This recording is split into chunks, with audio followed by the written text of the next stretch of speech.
중국 공산당 엘리트들 사이에서 읽었던 책이 있어요. 초한전이라는 책인데 이게 현대판 손자병법 같은 책이거든요. 근데 이 책의 핵심이 피 흘리지 않고 전쟁을 한다. 일상의 모든 곳에서. 그래서 방화벽이라고 하죠. 인터넷 방화벽. 만리장성 같은 그 방화벽 뒤에 숨어가지고 사이버 공격, 뭐 환율 조작 이런 거를 지금도 일상처럼 늘 하고 있는 거예요. 한국에 나와 있는 트럼프 관련 책들 있잖아요. 트럼프 2.0 시대를 전망하는 책들은 되게 많은데 트럼프를 당선시킨 원동력이 된 마가 무브먼트라든지 딥스테이트라든지 부정선거라든지에 대해서 이야기하는 책은 이 책이 유일해요. 한국이랑 미국이 이제 운명 공동체처럼 같은 배를 타고 있다 지금은 그렇게 느껴지거든요. 미국은 이번에 이제 변호사 300명 동원해서 부정선거를 철저히 감시를 했지만 한국은 부정선거 이야기를 하는 순간 좀 이상한 사람, 좀 어디인가 잘못된 사람처럼 취급을 받잖아요.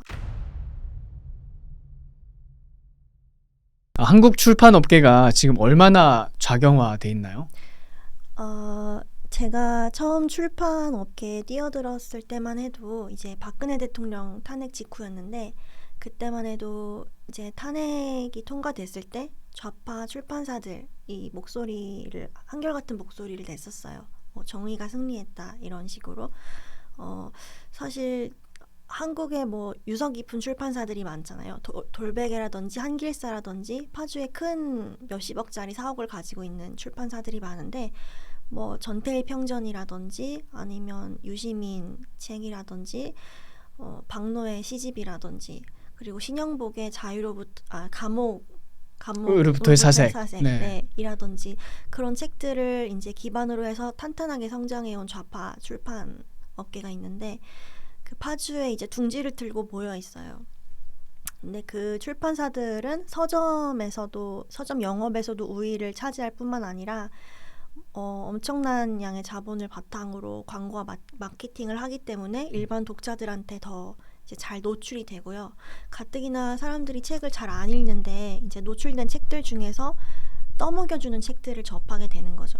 제가 얼마 전에 파주 출판단지에 다녀왔는데 거기에 이제 급매물로 나온 사무실들이 굉장히 많더라고요. 최근 일어난 눈에 띄는 변화인데 몇십억짜리 사옥들을 이제 출판사들이 돈이 없으니까 급 매각을 하는 거예요.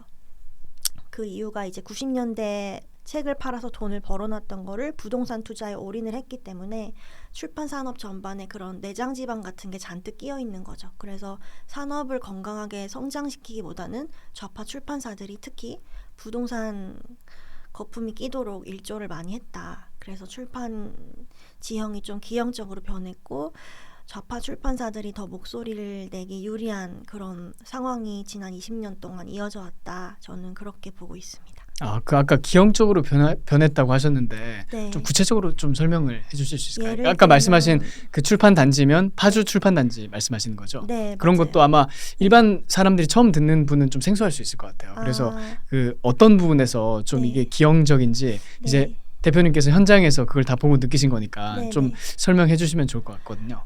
예를 들면 신영복에 대해서 말씀을 드리자면 신영복이 이제 통역당에서 간첩 활동을 하면서 김진락한테 포섭이 돼서 이제 그 간첩 활동을 했던 그걸로 감옥을 살았던 사람인데 그 사람의 사상이 이제 우리나라의 대표 지식인의 사상인 것처럼 포장이 되어 왔어요. 문재인은 그 사람을 존경한다 했잖아요. 네. 자기가 가장 존경하는 사상가다 그렇죠. 그렇게 얘기했잖아요. 존경할 뿐만 아니라 실제로 2018년에 김여정을 만난 자리에서 신영복이 통이라는 글씨를 썼는데 붓글씨. 그 붓글씨 앞에서 이제 그 백두혈통과 사진을 찍었었고요.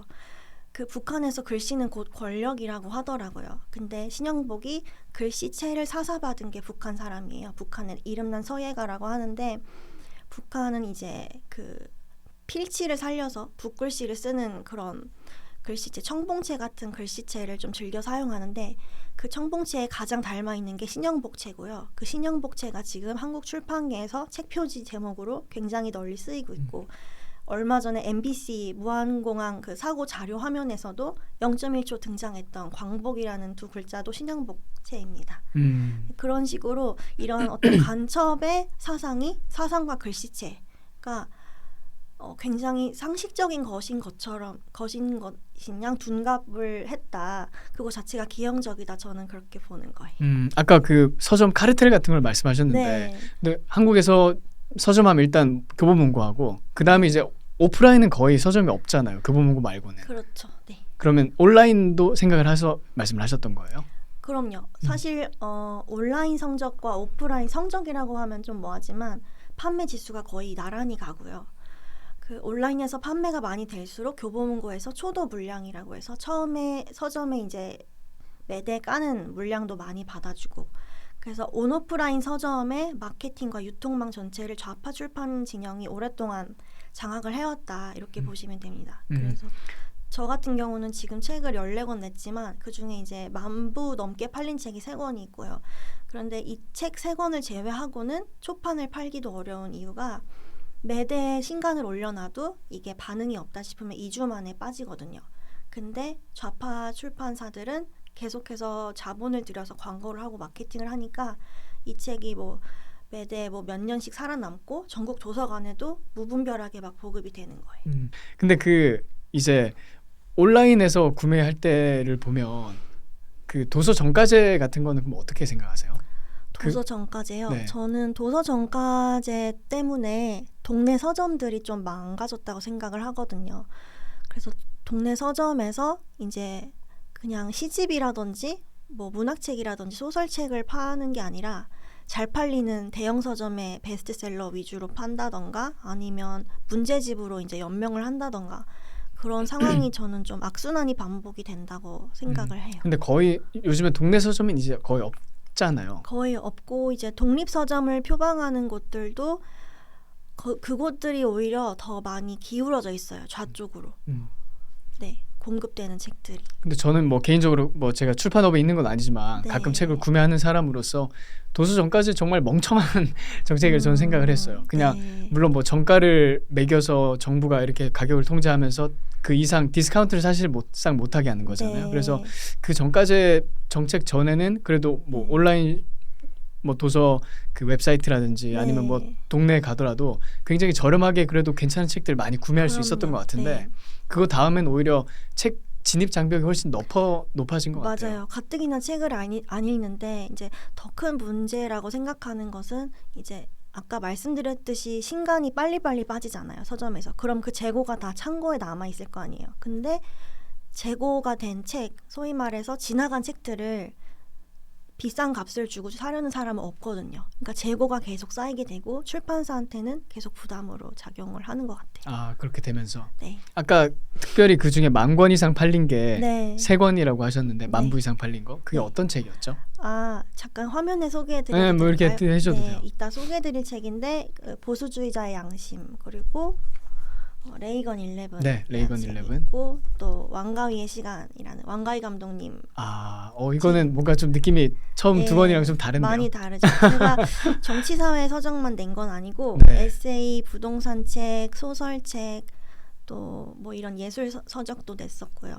다양하게 14권을 14권을. 채웠습니다. 근데 그러면 진짜 근데 좀 독특하다는 생각은 들어요. 왜냐면 보통 우파 계통에서 독립출판사나 아니면 출판 쪽에 종사하신 분들 보면 정말 확고하게 그냥 그런 책들만 내잖아요. 그러니까 그런 네. 책이라면 하면 뭐 정치적인 이슈라든지 역사 이슈라든지 이런 것만 내는데 네. 대표님은 이제 19출판사를 통해서 네. 뭐 왕가위에 대한 뭐 이런 책도 내시고 또 부동산 책도 내시고 네. 그러니까 정말 이렇게 다양한 분야에 대해서 이렇게 확장하고 있으신 것 같아가지고 네. 좀 약간 신선한 느낌은 들긴 해요.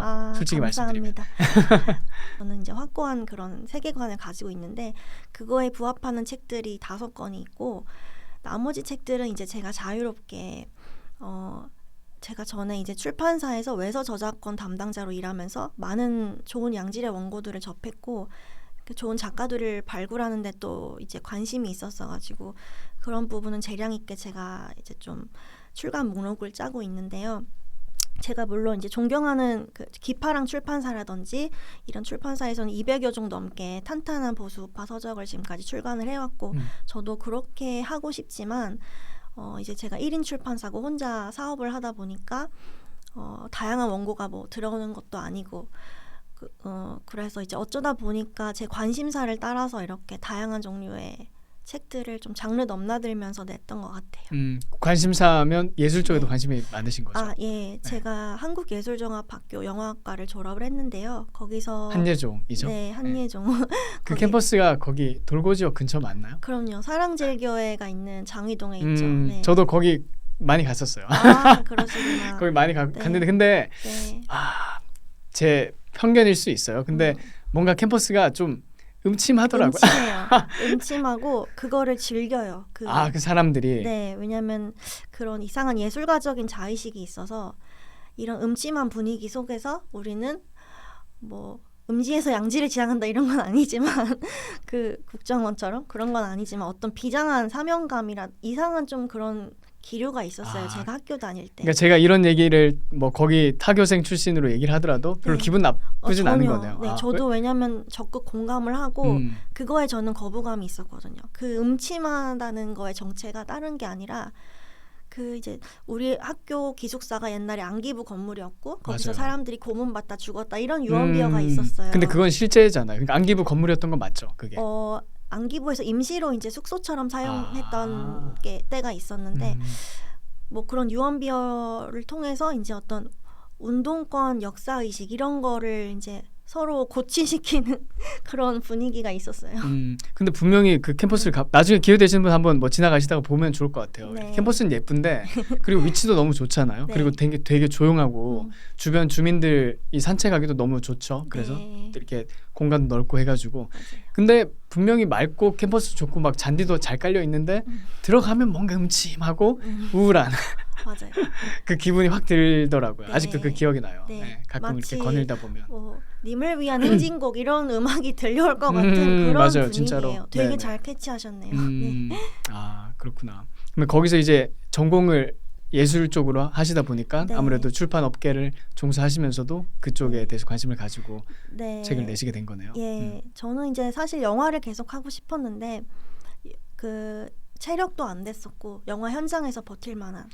영화를 하시고 싶다고 하면 뭐 감독 같은 걸 생각하셨던 거예요? 제가 이제 시나리오 전공으로 졸업했기 때문에 시나리오 작가로 뭐 데뷔한다던가 이런 꿈이 있었을 거잖아요. 근데 이제 그런 거를 저는 좀 눈을 돌려서 졸업한 후에는 왕가희 감독님 영화사에 취직을 했어요. 왕가희 감독님 영화사예요? 네. 그건 중국 영화사인가요? 네, 상하이에 있는 택동영화사라고 이제 감독님 자회사가 있는데 그 택동영화사랑 어떻게 보면 자매지간 같은 자매결연을 맺은 것 같은 그런 회사고 감독님 모든 판권을 관리하는 그런 곳이었어요. 그래서 거기서 이제 해외 필름 마켓에 나가서 감독님 영화 판권 같은 거 세일즈를 하고 또 배급 이런 것도 관리를 하고 그러면서 감독님도 한 차례 뵀었어요. 상하이에서 그때. 직접 만나보니까 어떻던가요? 잊을 수가 없는 게 굉장히 거구세요. 키가 190이 넘으시고 키가 크네요. 네. 190이면. 선글라스도 그때는 안 쓰고 계셨어요. 안경만 쓰고. 그래서 상하이 와이탄에 있는 인디고 호텔이라는 데서 이제 저희 팀이 다 같이 만났는데 거기에 이제 왕가위의 전문 그 편집자인 패기도 있었고 굉장히 많은 왕가위 팀 크루들이 다 모여 있었고요. 근데 이제 감독님이 그때 저를 봤던 기억이 있으셔서 제가 출판사 창업하고 나중에 책을 내고 싶다고 말씀드렸을 때 저한테 이제 판권을 주셨어요. 원래는 한겨레 출판사에서 내고 싶다고 했거든요. 워낙 거물이잖아요. 그렇죠. 왕가희 감독은. 네. 한겨레 출판사랑 경합해서 이겼던 경험이 네. 대단하네요. 그래서 되게 아이러니하게도 이 책의 판권면에 모든 이제 소위 좌파 영화인들이라고 할 수 있는 분들 이름이 판권면에 다 들어가 있거든요. 뭐 변영주 감독부터 뭐 여러 분 있는데 부천 영화제 무슨 집행위원장도 있고 그 국제시장 만드신 윤재균 감독님도 같이 참여를 하셨고. 그분은 좌파세요? 윤재균 감독님도? 아니요, 그렇진 않는데 이제 뭐 국제시장이나 해운대를 보시면은 그렇지는 않는데 꼭 집어서 말씀드리기는 뭐하고 그냥 왕가희 감독님의 빅팬이시더라고요. 팬이다. 네. 그래서 왕가희 영화야말로 이제 중국의 홍콩이 반환되기 이전의 모습, 그런 향수 그거를 고스란히 가지고 있거든요. 그래서 그 중국에 물들기 이전의 홍콩에 대한 그 그리움을 느끼고 싶은 사람들이 보는 게 왕가희 영화고. 그런 맥락이 있나 봐요. 네. 그래서 뭐 열혈남아라든지 중경삼림이라든지 아비정전이라든지 그런 영화들이 그렇고요. 그 왕가위가 또 상하이에서 태어났지만 홍콩에 이주를 해서 영화를 만든 사람이기 때문에 홍콩이라는 유산으로부터 떨어질 수 없는 사람이고 상당 부분 많은 문화적인 수혈을 받은 사람이고 그래서 이제 중국 전체주의에 저항했던 소심하게 저항한 거죠. 영화나 이런 예술 작품을 통해 가지고요. 네, 사실 장구경이 이제 어떻게 보면 왕가의 페르소나라고 할 수 있는데 좀 나약한 캐릭터로 그려지긴 하잖아요. 그렇지만 어쨌든 중국에 반환되기 이전에 홍콩을 표현하는 그 하나의 페르소나라고 한다면 장구경, 왕가의 영화 속의 장구경이라고 저는 말씀을 드리고 싶어요. 사실 저는 왕가희 감독에 대해서 잘 모르거든요. 솔직히 말씀드리면. 네. 그래서 오늘 뭐 대표님 말씀하신 거 들으면서 지금 들으면서 배우고 있는 중인데 그 화양연화가 왕가희 감독 작품 맞아요? 네, 맞아요. 맞아요? 근데 그 영화는 이제 뭐 시대적 배경은 옛날이지만 중국 반환되고 나서 그 이후에 찍은 영화 2046이나 화양연화. 근데도 거기 안에도 뭔가 그 홍콩의 그래도 분위기가 여전히 좀 많이 남아있다는 느낌이 있었거든요. 네, 그렇죠. 네. 그 특히 이제 장만옥이 입은 치파오라는 중국 전통 의상이 있는데 그런 것들도 다 왕가이가 자기 엄마가 옛날에 입었던 그런 옷에서 다 착안을 했다고 하고 옆집에 그때 집들이 따닥따닥 붙어 있을 때 옆집에서 들려오는 이웃들의 이야기 소리라든지 이런 것들을 그 앰비언스로 차용을 해서 영화 전반에 깔았거든요. 그래서 왕가위는 자기가 보고 듣고 배운 모든 거를 빛이라든지 조명이라든지 사운드라든지 이런 영화적인 요소로 적극 차용을 해서 영화를 만드는 감독이고 또 하나 특징적이지만 사람들이 많이 간과하는 게 왕가위가 굉장히 문학적인 재능이 있는 감독이다. 그래서 마뉴엘 퓨익 같은 그런 작가들의 작품에서 영향을 받아서 배우들한테 나레이션을 입히잖아요. 그 나레이션 자체가 되게 문학적인 요소인데 그런 내용을 이 책이 담고 있습니다. 사실 왕가희 얘기 너무 재밌는데요. 사실 저는 오늘 방송 준비하면서 왕가희에 대해서는 얘기하겠다 이렇게 막 생각을 하고 온 건 아닌데 대표님 말씀 듣다 보니까 진짜 재밌네요. 근데 그 왕가희 감독 같은 경우에는 그러면 또 해외에서 보면 홍콩 사람들도 홍콩 그 아이덴티티가 진짜 강하더라고요. 네, 저도 맞아요. 미국에서 홍콩 친구들 몇 명 만나봤었는데 네. 너 어디 출신이야 그러면 난 항상 홍콩 이렇게 얘기하지 나 차이나라고 말하는 애들 한 명도 못 봤어요. 네. 그래서 다 홍콩이라고 하고 Are you Chinese? 그러면 절대 아니고 난 홍콩어다 뭐 이렇게 하면서 계속 자기 그 아이덴티티를 강조하던데 네. 그 아까 말씀하신 그 왕가위 감독의 그 영화에 나타나는 그런 어떤 소프트한 반중 정서 그런 거 있잖아요. 네. 그거는 그럼 본인이 애초에 작품을 만들 때 의도를 한 건가요? 아니면 나중에 사람들이 좀 해석을 하면서 내용을 그렇게 의미를 부여해 준 건가요? 저의 자의적인 해석일 수도 있고 감독님은 사실 지금은 오히려 중국 정권하고 막 척지고 이런 분은 아니에요. 오히려 더 가까우면 가까웠지 안타깝게도. 근데 그 당시에는 그런 세기 말의 분위기 있잖아요. 홍콩인들이 느꼈던 그 분위기를 거의 고스란히 필름에 담아낸 유일한 영화 감독이었다. 그 당시에 홍콩 영화계가 막 시간에 쫓기고 제작자들에 쫓기고 조폭들한테 쫓겨가지고 막 일주일 만에 서둘러서 영화 찍고 이런 게 관행이었는데 감독님은 시간도 천천히 들이고 각본도 계속 고치고 하면서 뭔가 그때 꼭 담아내야 됐던 것들을 담아내셨던 것 같아요. 근데 진짜 어떻게 보면 뭐 본인의 그런 의도가 없었다 할지라도 결국 팩트가 가장 네. 강한 어떤 힘이잖아요. 네. 그래서 말씀하신 것처럼 그냥 홍콩에 있는 모습을 그대로 담아냄으로써 그걸 보고 사람들이 또 느끼는 게 분명히 있겠죠. 저런 네. 홍콩의 저런 모습이 중국 반환되기 전에는 있었구나. 그걸 네. 생각하면서 당연히 인간이면 비교를 하게 되잖아요. 네, 그렇죠. 근데 저 최근에 이제 뭐 그 송재훈 교수님이라고 이제 네, 그분 슬픈 중국 저자님, 네. 뭐 맥마스터 대학 교수님, 또 조선일보에 글도 많이 쓰시죠. 근데 그 송 교수님하고 그때 방송 찍으면서 느꼈던 게 네. 그러니까 반중이라고 뭐 저희가 나중에 반중 얘기도 하겠지만 딱히 사람들이 뭐 반중을 이렇게 반중을 해야 된다, 중국을 싫어야 된다. 특별히 뭐 저희가 말하는 거는 중국 인민이라기보다는 중국 그 공산당을 말하는 거잖아요. 네, 네. 그러니까 공산당을 싫어야 된다 이렇게 말을 프로파간다처럼 할 것도 없이 그냥 중국 공산당이 했던 일을 역사적인 팩트를 가지고 그냥 보여주면 네. 사람들이 자연스럽게 판단을 하게 되는 것 같더라고요. 그렇죠. 네. 네.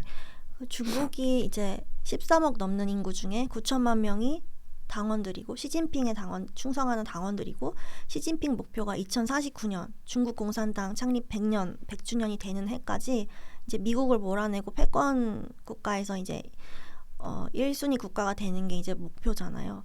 그래서 되게 소름이 돋았던 게 이제 이 왕가의 영화에서 홍콩이 반환되기 직전에 이제 뭐 97년, 98년 이런 세기 말의 분위기를 담았다면은 98년도에 중국 공산당 엘리트들 사이에서 읽었던 책이 있어요. 초환전이라는 책인데 이게 현대판 손자병법 같은 책이거든요. 근데 이 책의 핵심이 피 흘리지 않고 모든 곳에서 전쟁을 한다. 일상의 모든 곳에서.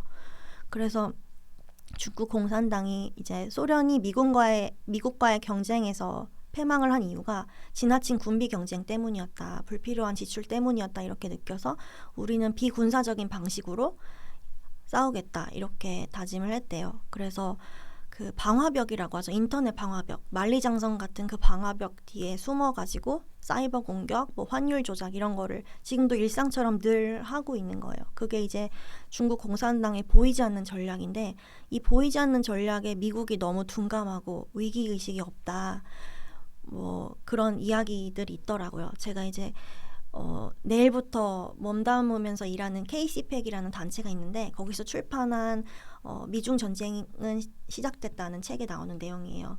근데 이제 그 중국 공산당의 가장 큰 폐악질이라고 해야 되나? 그런 것들 중에 하나가 저는 이제 미 대선 부정선거 2020년에 있었던 부정선거랑 코로나19 바이러스 은폐 라고 좀 생각을 하거든요. 그 이야기를 다룬 책도 출간을 했어요. 이 책인데 팔로우 더 머니. 네. 미국 그 유명한 평론가죠. 댄 본지노라고. 네, 댄 본지노가 지었고 또 이제 잘 아시겠지만 벤 샤피로도 추천사를 썼습니다. 네. 아 근데 네. 한국에서는 많이 팔렸어요, 이게? 한국에서는 폭망을 했고요. 이게 2021년에 아유. 제가 냈는데 당시에 그 중개주는 에이전시도 이런 책을 왜 내냐는 분위기였고 이 책을 제가 500만 원 주고 교보문고의 중앙 매대 통로에 광고를 했어요. 거기 이제 광고 삽지에 뭐가 실렸냐면 터커 칼슨 미국 전 폭스뉴스 앵커가 헤리티지 재단에 가서 연설을 했던 내용인데 지금 미국은 영적 전쟁 중이다라는 말이 있거든요. 그거를 광고 삽지에 실었는데 사람들이 지나가면서 비웃더라고요. 그 내용을. 그리고 나서 그 광고를 싣고 3달 뒤에 이제 미국에서 트럼프가 대통령이 됐고 네. 그런 엄청난 변화가 일어났죠. 그 3달 뒤라고 하면 뭐 네. 재선을 말씀하시는 거예요? 네, 이번에. 이번에. 네, 네. 이번에. 네. 그러니까 정말 중요한 거죠. 그리고 또 터커 칼슨이 말한 것처럼 뭐 네. 영적 전쟁이다. 저는 그 말에 정말 동의하거든요. 네. 근데 미국에서는 이제 워낙 기독교 베이스가 강하다 보니까 네. 사람들이 그 얘기를 하면 저 사람이 지금 무슨 말을 하는지 또 공감도 많이 하고 사람들이 동조를 해주는데 아직 우리나라에서는 그런 얘기하면 무슨 잡소리 하고 있어? 뭐 요즘 같은 세대 영적인 뭐 어떠고 갑자기 왜 이상한 저 사람은 잘 나가다가 왜 이상한 얘기를 하지? 이렇게 사람들이 많이 해석을 하는 것 같더라고요. 네. 그게 좀 안타까워요. 맞아요. 네. 그런 점에서도 미국에서는 사실 부정선거 이야기를 꺼내는 것 자체가 어떻게 보면 건전한 대화 주제고 상식인데 한국에서는 굉장히 거부감이 있는 것도 같은 맥락에서 좀 많이 다른 현상이고 근데 그 터커 칼슨이 이야기한 영적 전쟁을 맨 처음에 언급한 사람은 레이건이거든요. 레이건이 지금 미국은 영적 전쟁의 기로에 서 있다.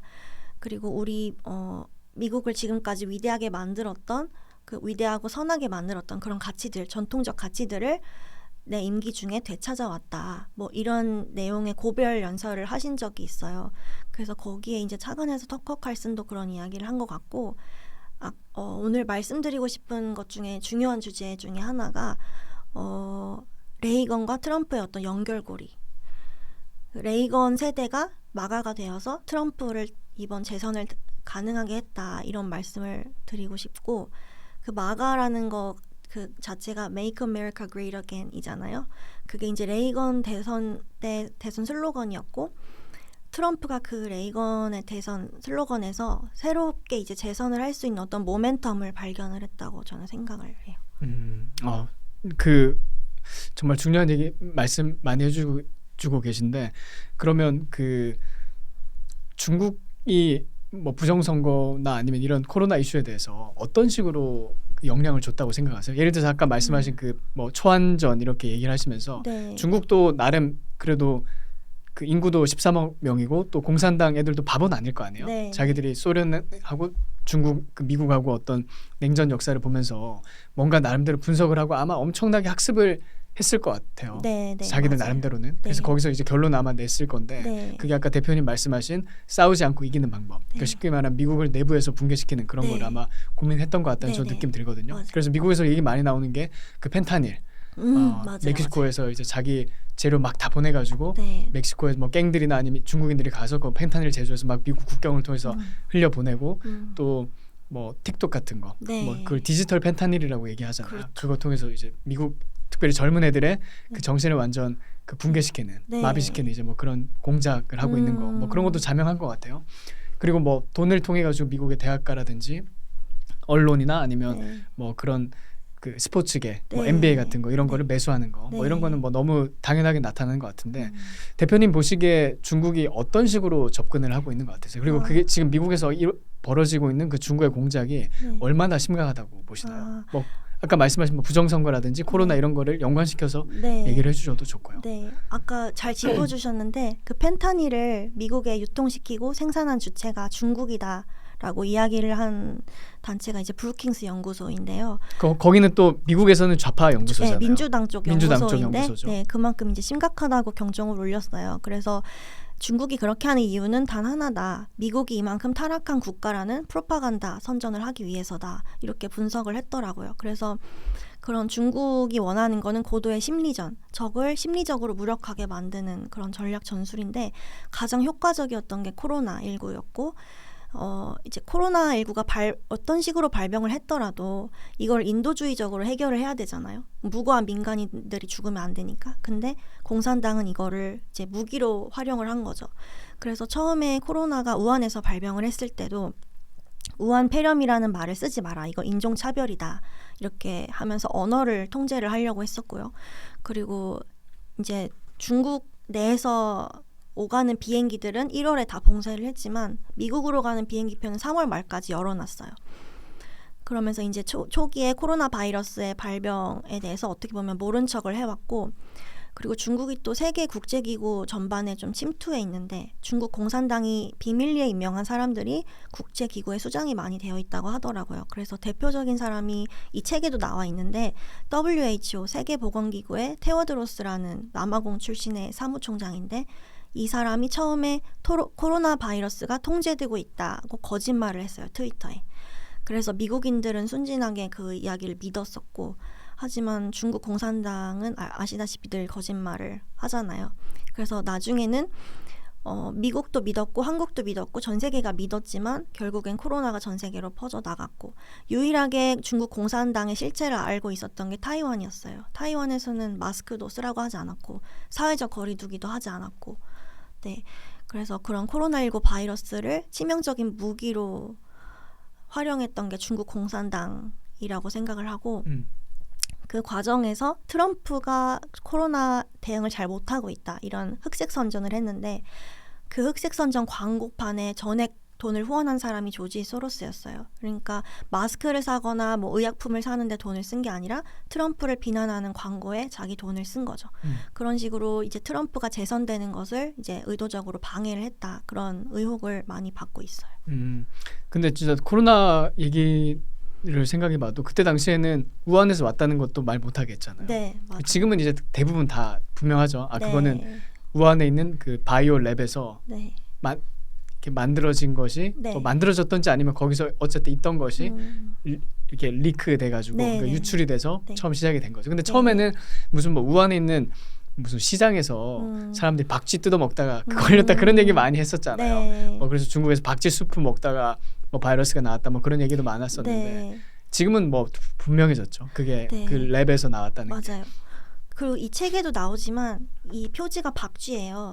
그렇네요. 네, 이 박쥐가 그 우한 수산시장의 그 박쥐가 아니라 실제로 그 랩 안에 관 박쥐를 연구했던 그런 시설이 있었고 거기서 이제 새어 나갔다 이런 내용이 담겨 있거든요. 그러니까 박쥐를 통해서 그 바이러스가 생긴 건 맞지만 네. 그게 시장에 있는 게 아니고 그 랩 안에 있는 박쥐였다는 네, 거네요. 그런 의혹을 이 책은 설명을 하고 있고 그리고 또 이 박쥐가 상징하는 게 워싱턴에 있는 딥스테이트들을 상징을 하고 있거든요. 그래서 이중적인 의미를 가지고 이중적인 있는데 낮과 밤이 다른 이런 생활하는 거. 네. 참 재밌는 게 뭐 그 우한 랩 바이오 랩이죠. 네. 거기 후원을 해준 게 또 파우치도 연관이 이렇게 많이 돼 있는 것 같더라고요. 그 파우치가 그때 주관했던 네. NIH잖아요. 네. 거기에서 펀딩을 줘서 아마 음. 우한에 돈을 줘가지고 그 바이러스 연구 그 네. 게인 오브 펑션이라고 하잖아요. 아. 게인 오브 펑션 그게 한국말로는 뭔지는 잘 모르겠어요. 어쨌든 바이러스를 이렇게 계속 이렇게 네. 막 이렇게 조작하고 또 막 네. 결합시키기도 하고 막 떼어내기도 하고 하면서 음. 이 바이러스를 어떻게 하면 뭐 인간에게 더 이렇게 그 치료제를 개발할 목적으로 하기도 하지만 또 그게 굉장히 위험할 수가 있잖아요. 그러니까 네. 얘기 들어봤을 때는 미국에서는 그게 뭐 너무 위험해서 그런지 아니면 왠지는 모르겠지만 본토에서 못하는 거니까 그 펀딩을 줘가지고 네. 그 우한에서 하게 만들었던 것 같더라고요. 네. 네. 되게 설득력 있는 이야기 같아요. 그게 저는 실제 미국에서 그 상원 의원이라든지 하원 의원들이 그 얘기를 많이 하더라고요. 아. 예를 들어서 뭐 최근에 뭐 토마스 메시 같은 네. 미국의 하원 의원이라든지 아니면 또 제프리 sak스라고 아세요? 제프리 sak스? 몰라요. 그 콜롬비아 대학 경제학 교수거든요. 네. 그 사람이 터커 칼슨에 그 TV에 나와가지고 아. 유튜브에서 대화하는 거 들어보니까 네. 우한 바이러스 그 리크에 대해서 얘기하면서 결국 그것도 미국 정부가 우리가 직접 준 돈을 가지고 연구하다가 그 우한 바이러스에서 바이러스가 그 이렇게 빠져나가게 된 것이다. 아. 그렇게 얘기를 하더라고요. 그분이 그럼 그 워싱턴에 있는 소위 말하는 딥스테이트를 염두에 두고 이야기. 그렇죠. 예, 그 사람은 요즘에 네. 뭐 욕을 많이 먹고 있거든요. 네. 딥스테이트에 아. 관련해서 많이 까기도 하고 원래는 굉장히 존경받는 경제학자였어요. 네. 우리나라에서 그 사람 지도를 받고 하버드에서 공부한 사람들 꽤 많거든요. 예를 들어서 국민의힘의 조정훈 의원 있잖아요. 아. 그 사람도 네. 제프리 섹스의 제자고 또 한덕수 전 권한대행이자 국무총리 네. 그분이 하버드에 있을 때 제프리 삭스의 마지막 제자였다고 하더라고요. 아, 박사과정. 그래요? 근데 이제 그분 제프리 삭스는 이제 나중에 콜롬비아로 옮기게 돼가지고 음. 그 얘기를 하더라고요. 네. 그 재밌는 게 한국에 나와 있는 트럼프 관련 책들 있잖아요. 트럼프 2.0 시대를 이제 전망하는 책들은 되게 많은데 트럼프를 당선시킨 원동력이 된 마가 무브먼트라든지 딥스테이트라든지 부정선거라든지에 대해서 이야기하는 책은 이 책이 유일해요. 아무도 왜냐하면 지식인을 자처하는 사람들이 선뜻 그런 말을 하게 되면 넌센스를 이야기하고 있다. 사람들이 그렇게 이야기를 하잖아요. 딥스테이트가 어디냐, 요즘 세상에 부정선거가 어디냐 이런 이야기를 듣기 때문에 좀 많이 몸을 사리시는 것 같아요. 제도권에 소위 말하는 있는 그런 사람들 중에서요. 네, 무슨 이제 기자 출신 어떤 작가분도 트럼프 관련 책을 펴내셨는데 그런 언급이 하나도 없으셨고 그 최근에 낸 거죠? 신의 선택 그거 얘기하시는 거예요? 꼭 이제 어떤 책을 특정하고 싶지는 특정하고는 그건 않지만 아니지만 네, 그러니까 신의 선택인가 하여튼 뭐 신의 뭐가 있었던 것 같은데 트럼프 신의 관련해 개입. 신의 개입. 네. 신의 개입. 이제 저는 그 어떤 분이 유튜브에 나오셔서 워싱턴 늪에 있는 세력들이 도대체 누구냐, 딥스테이트가 누구냐는 질문을 했는데 그분이 토크빌의 후예들이다라는 좀 엉뚱한 답을 하셨어요. 진짜 엉뚱하네요. 네, 그러니까 미국의 동부에 잘 사는 엘리트 귀족들이다 이런 답을 하셔서 뭐지 싶었는데 오히려 토크빌은 이제 그거랑 반대로 좀 자기가 미국의 위대함과 선함을 발견하게 된 계기가 미국 교회 연단에서 의로움으로 불타는 설교를 들었을 때다. 그리고 미국이 선하기를 그치면 위대하기도 그칠 것이다. 이렇게 이야기를 하면서 그런 어떤 영적인 힘이 미국을 위대하게 이끌고 있다라고 그렇죠. 영적 이야기를 또는 했던 도덕적인 그런 네, 부분. 그런 사람인데 그거랑 이제 전면전을 선포한 게 딥스테이트거든요. 네. 저도 시중에 나와 있는 그 트럼프 관련 한국 책들 네. 보면 그러니까 뭔가 그 통계라든지 아니면 뭐 데이터 이런 거는 많이 쓰는 것 같긴 해요. 네. 근데 뭔가 읽고 나서 보면 뭐 기사도 그런 마찬가지고요. 뭐 조선, 중앙, 동아 이런 데 아니면 다른 데 실리는 기사도 마찬가지고 읽고 나서 보면 뭐 그럴듯한데 뭔가 2%가 부족한 그러니까 2% 아니고 훨씬 한 20% 넘게 부족한 뭔가 그런 느낌이 있어요. 네. 항상 그 트럼프 현상의 본질을 정확하게 이렇게 알맹이까지 설명하는 게 아니고 그냥 겉도는 느낌. 네. 그러니까 그냥 수박 겉핥기식으로 네. 이렇게 하는 느낌이 너무 많이 들어가지고 좀 안타깝더라고요. 그게. 네, 저도 같은 생각이고 그 이유가 저는 여기 있다고 생각해요. 그 트럼프 재선을 가능하게 했던 이번 마가 무브먼트에 관해서 이야기를 하려면 레이건을 알아야 되고 그 부정선거를 처음 제기했던 CPAC이라는 단체를 알아야 되거든요. 근데 그거에 대해서 모른 채로 그걸 덮어놓고 트럼프를 이야기를 하니까 그렇게 되는 것 같아요. 그럼 대표님 생각하시기에 뭐 그 네. 팔로우 더 머니 이 책에도 뭐 나와 있다고 하셨지만 미국에서 부정선거 이슈의 핵심은 뭐라고 생각하시나요? 그리고 부정선거 발생했다고 생각하세요? 네, 저는 이제 부정선거를 의심하는 사람들의 공통적인 생각이 중국 공산당의 개입이 있었다. 선거 개입이 있었고, 이제 한국에서는 예를 들면 사전 투표율을 부풀린 다음에 그 늘어난 그 수만큼 가짜 투표용지를 집어넣어서 이제 부정선거를 했다면은 그 투표용지가 물증이 이제 곳곳에 있잖아요. 굉장히 많은 증거들이 있는데 미국에서도 제가 이제 들은 바로는 어떤 중국 공산당의 개입이 있었다. 네, 그렇게 저는 알고 있어요. 중국 공산당에 개입해서 트럼프가 당선되지 못하도록 그러면 네, 왜냐하면 이제 그 당시에 이 책에도 나와 있지만 중국 공산당한테 가장 큰 위협이 트럼프의 재선이었다라고 나와 있거든요. 왜냐하면 계속 차이나 하면서 저격을 하고 중국을 직접적으로 그렇게 이제 중국 공산당이 어떻게 보면 실체를 수많은 연설에서 이제 반복해서 국민들한테 내보내니까 그 이번에 트럼프를 당선시켰던 그런 마가 세대들이 사실은 레이건 세대들이에요. 근데 레이건 대통령이 이제 대통령 당선되고 나서 34번이나 집무실에서 연설을 했었고 CPEC에서도 12번 참여를 해서 연설을 했었는데 그 연설 속에는 이제 미국 국부들이 이 나라를 세웠던 비전부터 미국의 건국 정신 1776년의 건국 정신부터 거슬러 올라가서 이렇게 쭉 설명을 하고 있거든요. 그래서 그거를 반복적으로 어렸을 때부터 듣고 자라났던 사람이 레이건을 기억하는 사람들이 이번에 저는 트럼프를 뽑았다고 생각을 해요. 근데 트럼프에 대해서 뭐 네. 여러 가지 평가가 있지만 저는 이제 네. 이번에 두 번째 트럼프 임기는 정말 트럼프가 정말 역사적인 일을 할 거라고 저는 생각을 하거든요. 네. 그리고 첫 번째는 이제 한번 경험을 했던 거죠. 네. 본인도 아웃사이더고 워싱턴 DC에 있는 맞아요. 생태를 잘 모르니까 네. 좀 실수하기도 하고 잘못된 사람을 쓰기도 하고 했지만 네. 지금은 뭐 트럼프가 워싱턴 DC를 너무 잘 알고 네. 딥스테이트가 뭔지도 잘 알고 네. 목적의식이 확고하잖아요. 네. 그리고 또 주변에 보니까 좋은 사람들이 많이 포진해 있더라고요. 네. 뭐 JD 벤스부터 맞아요. 시작해서 네. 일론 머스크 같은 사람 네. 그리고 뭐 비벡 라마스와미 같은 사람도 네. 있고 제가 정말 좋아하거든요. 비벡 라마스와미 빅팬이에요. 아, 그러시구나. 이번에 그 KCPEC 이끄시는 박주연 대표님 변호사님이 말하라고 갔을 때 만났던 사람 중에 한 명이 비벡 라마스와미인 걸로 알고 있어요. 아, 그래서 그래요? 네, 이제 그 사람이 마지막 메디슨 스퀘어 가는 랠리에서 이제 연설을 했을 때 Z세대를 향해서 Z세대가 미국을 구원할 거고 당신들이 이제 결혼을 하고 가정을 꾸리고 정상적인 좋은 직업을 갖고 이런 상식에 대해서 대학가에서 외치기 시작할수록 미국의 상식이 회복될 거다 이런 맞아요. 이야기를 해서 굉장한 호응을 얻었잖아요. 음. 그래서 그분하고 이제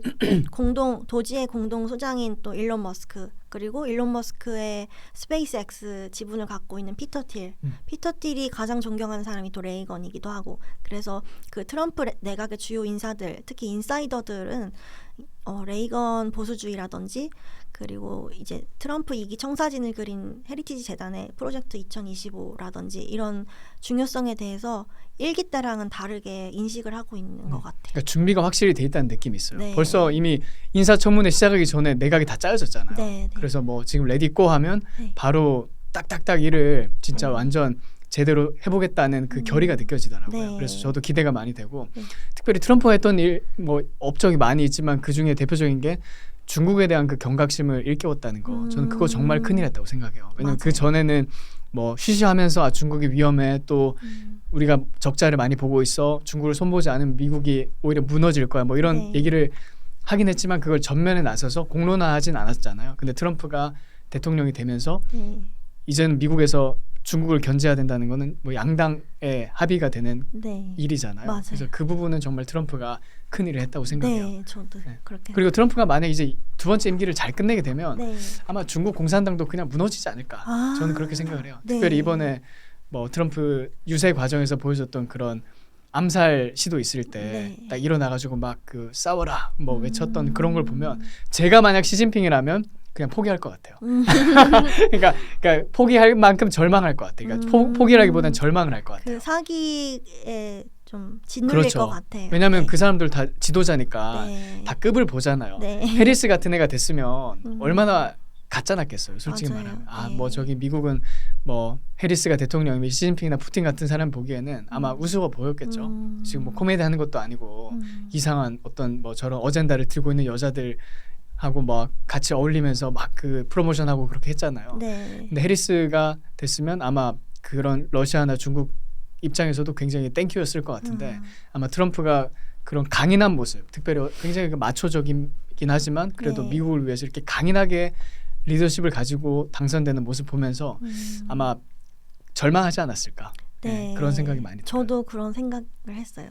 그래서 이번에 이제 미국인들이 보란 듯이 트럼프를 다시 찍어줬고 또 미국이 다시 한 번 더 위대한 도약을 이제 준비를 하고 있고 미국은 저는 사실 되게 부럽거든요. 근데 저는 한국의 상황이 되게 많이 걱정이 돼요. 지금 어떻게요?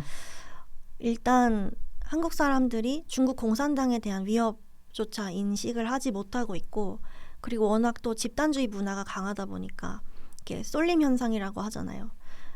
서로 이제 비슷한 생각을 공유를 하는 거죠. 근데 그 생각들이 어떻게 보면 정교조라든지 좌파 그런 문화인들에 의한 뭐 선동 공작이라든지 이런 거에 평생 세뇌를 되어온 저희 또래 친구들 그런 친구들이 이번에 탄핵 집회 나가서도 그 소녀시대 노래를 불렀잖아요.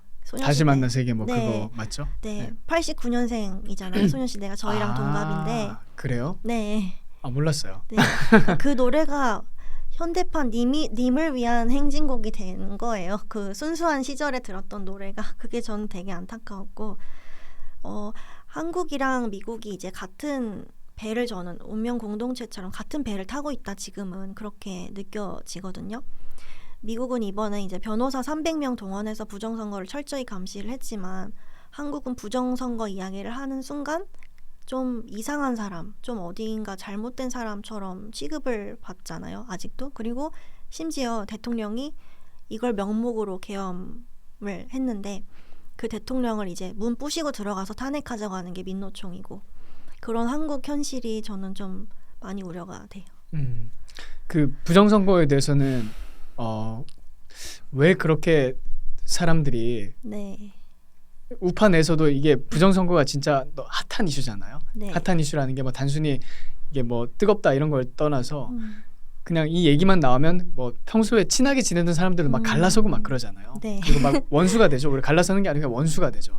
막 얼굴에 막 침을 뱉으려고 하기도 하고. 실제 제가 그런 케이스를 들었어요. 아, 그래요? 원래 이분이 제가 실명은 밝히지 않겠는데 보수 진영 내에서 영향력 있게 활동하고 막 그 강의하면서 사람들에게 보수의 정신에 대해서 막 말씀을 하시는 분이었거든요. 근데 이분이 이제 부정선거에 대해서 좀 다른 의견을 가졌던 거예요. 네. 그러니까 이분은 이제 부정선거를 믿진 않는 사람이었어요. 믿진 않는 분이었죠. 그래서 그런 베이스를 가지고 뭐 얘기를 했더니 네. 이제 부정선거를 강하게 믿는 분들 입장에서 그게 또 못마땅하잖아요. 아, 뭐 무슨 정신도 안 차리고 부정선거도 모르고 뭐 보수 타령하고 있어. 이렇게 생각하면서 그 부정선거를 굉장히 열렬하게 이제 밝혀야 된다라고 생각한 분이 얼굴에 이제 침을 뱉었다고. 그러니까 이런 걸 보면 이게 양쪽으로 다 이렇게 격화가 돼 있죠. 그러니까 꼭 한쪽에서 뭐 문제가 있다기보다는 부정선거가 있다고 생각하는 분들은 없다고 생각하는 사람들을 아예 인간 취급 안 하고 또 없다고 생각하는 사람은 있다고 생각하는 사람들을 인간 취급 안 하고 그러니까 보수 진영 내에서도 네. 굉장히 첨예하게 이게 갈리는 이슈인 것 같더라고요. 아, 맞아요. 네. 사실은 저는 이제 이번에 미국에서 트럼프 재선 과정을 보면서 부정선거에 확신을 갖기 시작한 사람이거든요. 미국에서도 부정선거가 있었고 그게 중국 공산당이 개입을 한 거였다면 지금도 사실 늘상 지령받고 행동하는 북한 공작원들이 있는 게 현실인데 한국에서도 그리고 중공이 이제 뭐 선거라든지 여론전에 개입을 하는 게 공공연한 사실인데 그렇죠. 댓글도 막 공작을 할 거 아니에요. 네, 걔네들은. 부정선거를 의심하지 않을 수 없다. 그리고 확실한 물증이 있다. 투표지, 일장기 투표지라든지 도장이 이상하게 찍혀진 투표지라든지 확실한 물증이 있기 때문에 저는 프로 부정선거 쪽으로 이제 기운 거고 그 부정선거 규명에 앞장서고 있는 K-CPAC이라는 단체가 이제 미국의 CPAC과 이제 연결이 되어 있잖아요. 제 꿈 중에 하나가 그 K-CPAC과 그리고 여러 출판사 또 이제 헤리티지 재단 이렇게 같이 연합 비슷하게 이렇게 만드는 건데 왜냐하면 같은 가치 보수주의 유산을 공유하고 있는 단체들이라고 믿고 있거든요. 그래서 그런 신념 속에서 저도 이제 부정선거를 지지하게 됐습니다. 근데 대표님은 언제부터 이런 보수 우파 활동에 관심을 가지게 되셨어요? 왜냐하면 그러니까 네. 참 아사리 판이잖아요. 네. 쉬운 일은 아닌데 어떻게 네. 이렇게 관심을 가지고 처음 입문을 하시게 된 건가요? 저는 이제 우연한 계기로 보수주의자의 양심 원고를 이제 제가 제 손안에 그 원고가 들어왔고 제가 그때 베리 골드워터 책이죠? 네. 그때 이제 출판사 사원으로 일을 하고 있었는데 이 책이 뭔지 그때 처음 알았어요. 그리고 이 책이 미국에서 64년도에 출간돼서 350만 부 이상 팔렸고 미국의 이제 보수주의가 지금 이제 현존하는 보수주의로 이제 부흥을 할 수 있게끔 그 원동력이 됐던 무브먼트를 이끌었던 대표적인 책인데 이게 한국에 소개가 안 되어 있었구나 이거에 충격을 받았거든요. 그 당시에 뭐 번역을 해서 아름아름 토론하거나 이런 자리에서 읽히고는 있었지만 이 책이 무슨 의미를 갖는지 그리고 이 책이 어떻게 레이건 대통령 당선에 일조를 했고 레이건이 동서냉전을 종식을 시켰고 이런 것들에 대해서 이야기하는 사람들이 없더라고요. 그래서 내가 해보고 싶다 이런 생각이 들어서 첫 책을 보수주의자의 양심으로 출판을 하게 됐고 초판이 2,000부가 일주일 만에 팔려 나갔어요. 그래도 그 반응이 굉장히 뜨거웠네요. 네, 그때 이제 탄핵 정국이었고 사람들이 보수 가치를 재건해야 된다 이런 절실함이 있었던 것 같아요. 그래서 뭐 조선일보나 연합뉴스나 동아일보 이런 데서도 다뤄주셨고 펜앤마이크에서도 다뤄주셨고 그래서 네 책이 이제 뭐 2세, 3세, 4세 찍으면서 출판사 퇴사를 하고 19출판사 창업에 올인을 하게 됐죠. 그래서 그 다음 책은 또 운이 좋게도 조평세 박사님 통해서 레이건이라는 인물을 만나게 돼서 이 연결고리가 있는 책이구나 이런 생각이 들었고 베리 골드워터 찬조 연설을 통해서 레이건이 데뷔를 했잖아요. 그렇죠. 62년인가요? 60년대 초반에? 네, 64년이었던 64년인가요? 걸로 알고 네. 있는데 그래서 그 찬조 연설에서 처음 정치인의 면모를 보여줬고 가능성을 보여줬고 맞아요. 그래서 베리 골드워터가 64년 대선에서는 참패를 했지만 극단주의자라는 극우라는 오명을 쓰고 참패를 했지만 16년 뒤에 레이건을 당선시킨 사람으로서 개표하는데 16년 걸렸다 이런 우스갯소리도 있더라고요. 그렇죠. 네, 맞아요. 저는 뭐 그때 대표님 사실 구면이죠. 네. 그때 처음에 탄핵 네. 박근혜 뭐 대통령 탄핵 집회 관련해가지고 그때 저도 뭐 소위 말하는 태극기 운동, 아스팔트 운동 거기 잠깐 이렇게 몸담아서 일을 하면서 네. 그때 뭐 대표님 저도 기억이 나거든요. 열심히 막 이렇게 활동하시던. 저희가 어떻게 보면 광화문 패밀리죠. 그렇죠. 옆에 텐트에. 텐트에서 텐트로 이렇게 옮겨 다니면서 생각이 나요. 그때 네. 김문수 대표님이랑 차명진 그 의원님이랑 아주 네. 그 군고구마 장수 쓰고 네. 이게 그 사진들이 이 10월 혁명이라는 책에 시월혁명 다 이것도 들어있어요. 내셨던 첫 번째 거의 초창기 책들 중에 하나인 맞아요. 거죠. 네. 이게 이제 그때 당시에 광화문에 있었던 광야교회 기억하시잖아요. 네네네.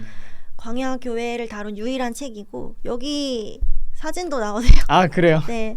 사실 맞아요. 네, 사진도 나오시고 여기 보시면 청와대 광야교회.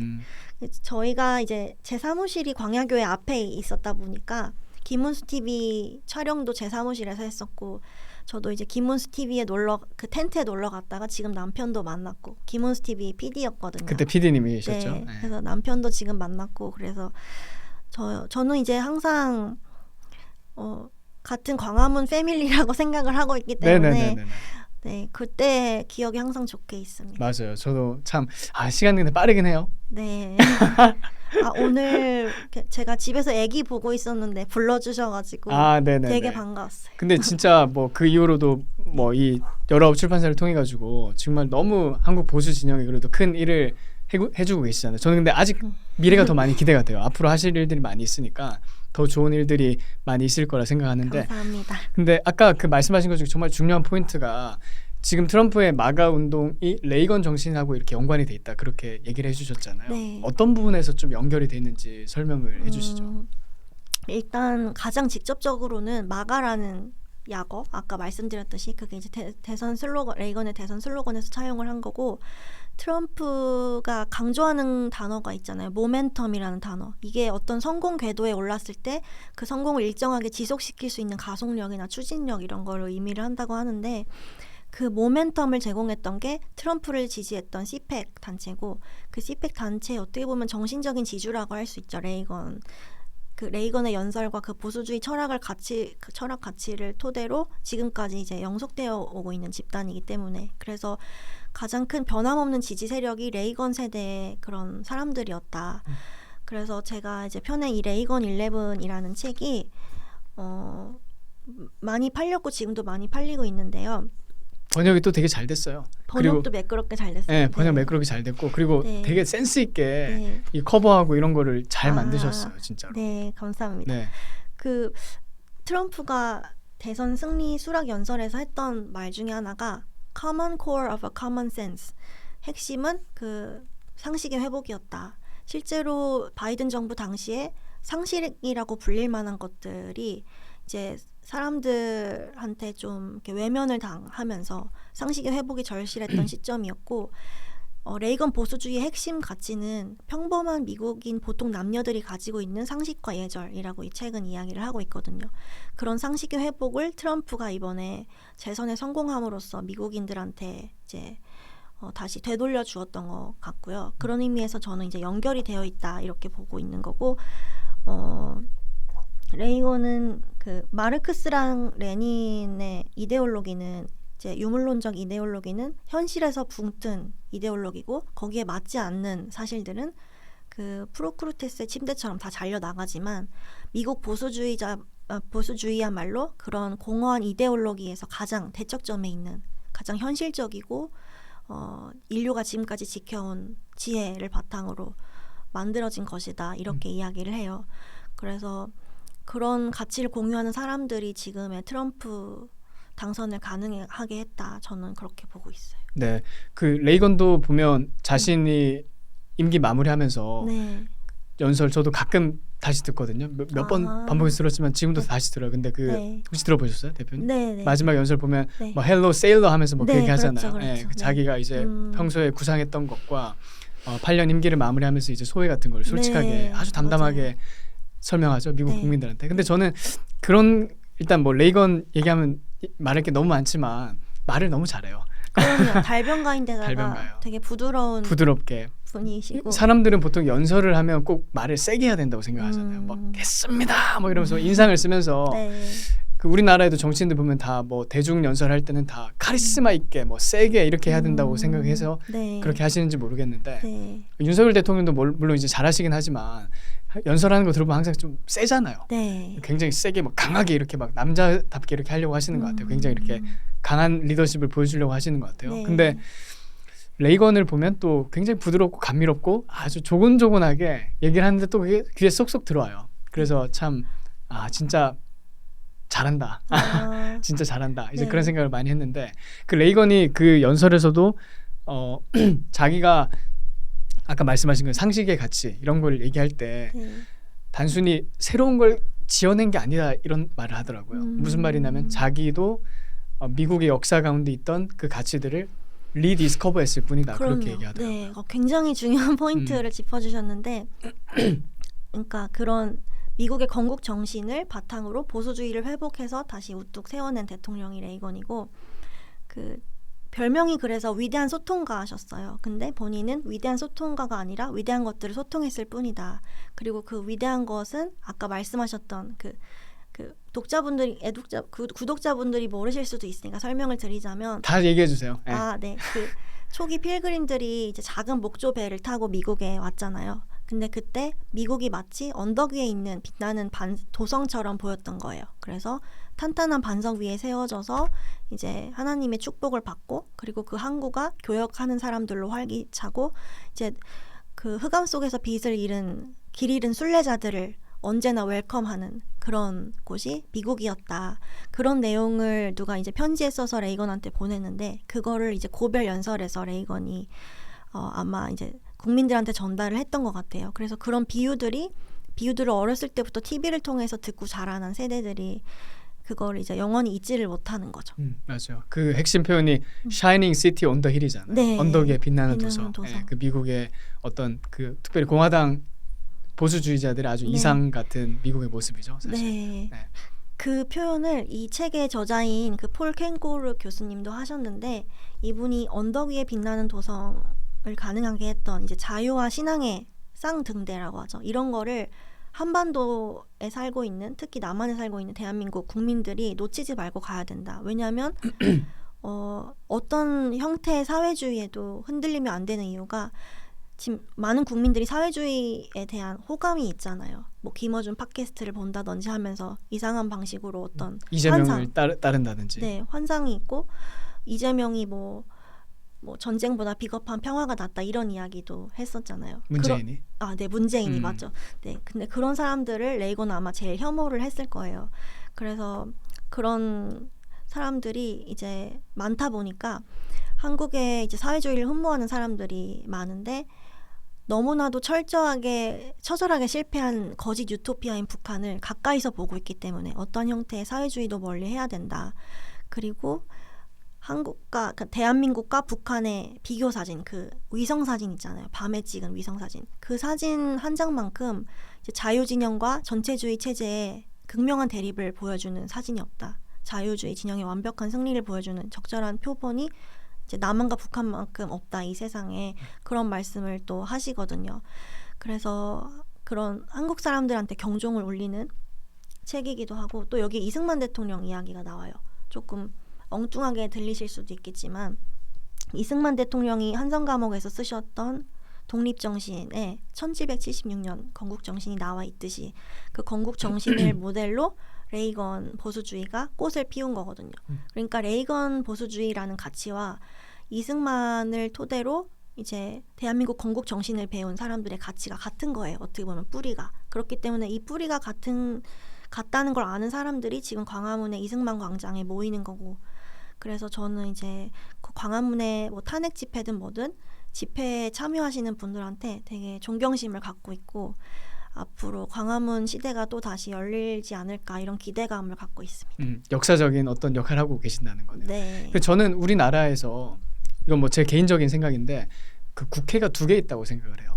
하나는 여의도에 있는 그 국회의사당 건물에 있는 국회인데 나머지 하나는 저는 광화문에 있다고 생각을 하거든요. 그러니까 그거는 어쩔 수 없는 그냥 대한민국 정치 아주 독특한 특징이라고 저는 보고 있어요. 네. 그러니까 국회에서 뭐 국회의원들 300명이 모여서 뭐 입법을 하긴 하지만 그 한국에서는 어쨌든 광화문 광장을 누가 채우는가 그게 굉장히 중요하잖아요. 그렇죠. 그게 채우게 되면 거기 주변에 또 기자들이 또 달라붙어가지고 사진을 찍고 기사를 써서 뭐 거짓말 기사가 대부분이죠. 뭐 10,000명이 모였는데 100만 명이 모였다 이렇게 뭐 뻥카를 쳐준다든지 아니면 뭐 이렇게 프로파간다 비슷하게 어린애들 데리고 있는 사진을 뭐 찍어가지고 뭐 감성을 자극한다든지 좌파들 그런 거 잘하잖아요. 네. 그래서 여론을 만들어서 아주 소수의 사람들이 모였는데도 그게 마치 다수의 대중을 대변하는 것처럼 메시지를 만들어 나가는 거. 근데 그게 우리 한국 역사에서 저는 건국 시기부터 이어져 왔던 어떤 좌파의 폐악질이라고 생각을 해요. 예를 들어서 뭐 1945년도에 해방이 되고 난 다음에 3년 동안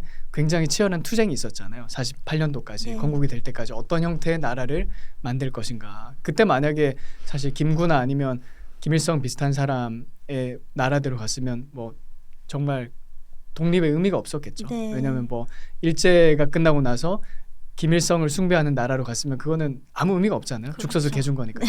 그래서 이승만이 그때 이제 투쟁을 하는데 그때 당시 참 재밌는 게 보니까 찬탁 반탁이 갈라지잖아요. 그 소련이 이제 찬탁을 해라 이렇게 얘기하니까 대부분 한국 사람들은 그때 원래 반탁을 하다가 왜냐하면 어떻게 우리가 얻은 독립인데 어떻게 우리가 얻은 해방인데 지금 외세에게 또 우리나라를 맡길 수 없다 하면서 반탁을 하다가 소련이 찬탁을 해 이렇게 입김을 훅 불어주니까 한국에 있는 좌익들은 그 소위 말하는 빨갱이죠. 그 빨갱이들은 이제 거기 따라가면서 우린 찬탁을 해야 됩니다 하면서 그때 처음 나왔던 게 광화문 광장의 어떤 그 대중 동원이더라고요. 그때 뭐 광화문이지 아니면 종로 근처겠죠 아무래도. 그때 이제 나와서 대중의 여론을 만들어 나가는 거죠. 우리가 찬탁해야 됩니다. 찬탁해야 됩니다.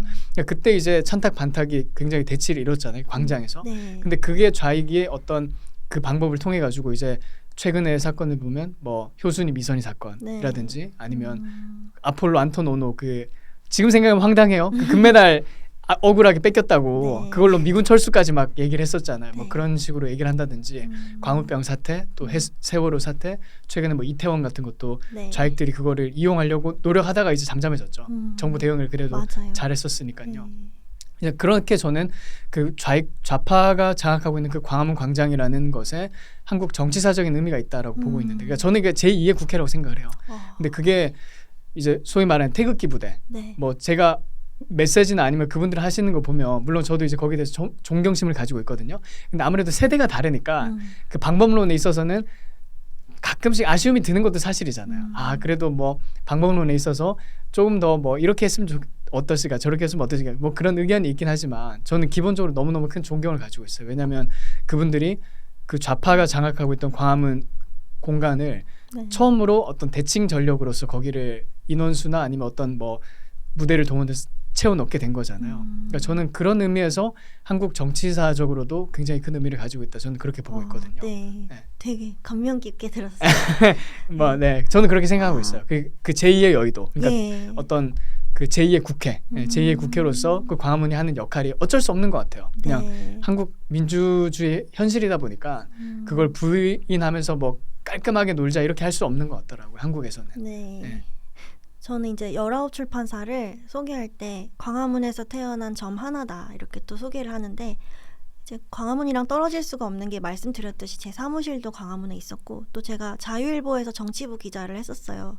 사무실이 광화문에 있었거든요. 그래서 기자 생활 당시 이제 매주 집회에 나가서 취재를 했거든요. 그때 취재하는 유일한 언론사였던 걸로 기억을 하는데, 뭐 카메라 들고 나갈 때마다 느끼는 거지만 그 추운 날씨에 모이신 분들도 되게 존경스럽고, 뭐 여러 가지 의견이 있는 걸로 알아요. 집회 방식을 어떻게 하면 좀 더 뭐 재미있고 젊은 사람들이 좀 더 참여를 유도할 수 있게 세련되게 할 수 있는지에 대해서도 뭐 갑론을박이 있었던 걸로 알고 있는데, 저는 그냥 지금 방식대로 밀어붙이는 것도 괜찮다고 보는 게, 그렇게 생각하세요? 네, 일단 거기에 젊은 사람들이 많다고는 해도 많지 않아요.